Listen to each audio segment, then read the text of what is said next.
I am Iron Man. Who would agree to take orders from an authority figure and who wouldn't? Captain? Well, you'd think Captain America, who was a soldier in his own right, would agree to it. Big man in a suit of armor. Take that off. What are you? Genius, billionaire, playboy, philanthropist. But Tony Stark, who's gone in front of the U.S. Senate and said, I have successfully privatized world peace. Yeah, not a joiner. Yeah, you know, it's a trailblazer.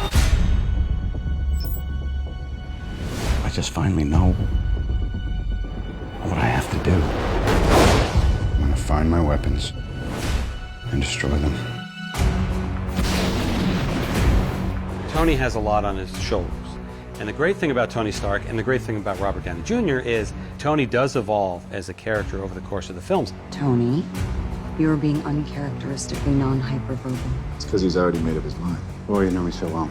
Tony is a futurist. Tony believes he can see 3 or 4 or 5 steps ahead. He feels responsible for everything.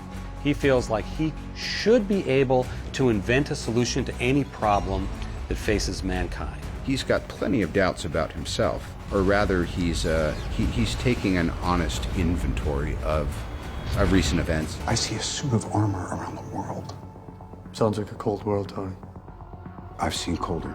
Based on what has happened in all of the other films, what happens when a particular organization gets what the world believes to be too much power, it will always come to a head. For the past 4 years, you've operated with unlimited power and no supervision. That's an arrangement the governments of the world can no longer tolerate. He's had these years of battle now as Iron Man, and he's gone through incredible arcs as a character. He's a little wiser for it, you know, and he understands the need to protect the Avengers politically. We need to be put in check. If we can't accept limitations, we're boundaryless. We're no better than the bad guys. We wanted to ask the questions that audiences ask when they watch our films, which is, what is Tony Stark's response for the destruction of Sokovia? That seems like something that's really rich in drama. Who's going to avenge my son, Stark? He's dead, and I blame you. That's one of the coolest dichotomies.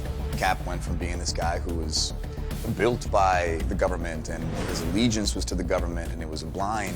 Tony was kind of always flipping the bird to the government, doing what he wanted to do. This is the United Nations we're talking about. It's not S.H.I.E.L.D., it's not Hydra. No, but it's run by people with agendas, and agendas change. That's why I'm here. When I realized what my weapons were capable of in the wrong hands, I shut it down, stopped manufacturing. Tony, you chose to do that. If we sign this, we surrender our right to choose. If there's one thing that's been very clearly set up, it's that Steve and Tony have a past, and that past goes back, spans several generations. Dad was a pain in the ass, but he and Mom always made it work. You know, I'm glad Howard got married. I only knew him when he was young and single. Oh, really? You two knew each other? He never mentioned that. Maybe only 1,000 times. God, I hated you. He's feeling a little misty about his folks, much more than Iron Man 2. What is and always will be my greatest creation is you.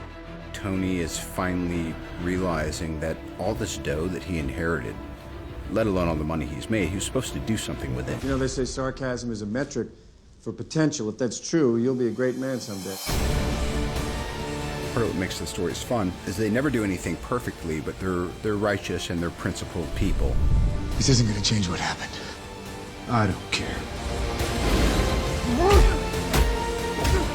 A few years ago, I trashed all my suits. Then we had to mop up Hydra, and then Ultron. My fault. And then, I never stopped. Because the truth is, I don't want to stop. I always like the idea of how do you recover from that? What has to happen for there to be any sort of homeostasis by the end of a rift like that between Steve and Tony?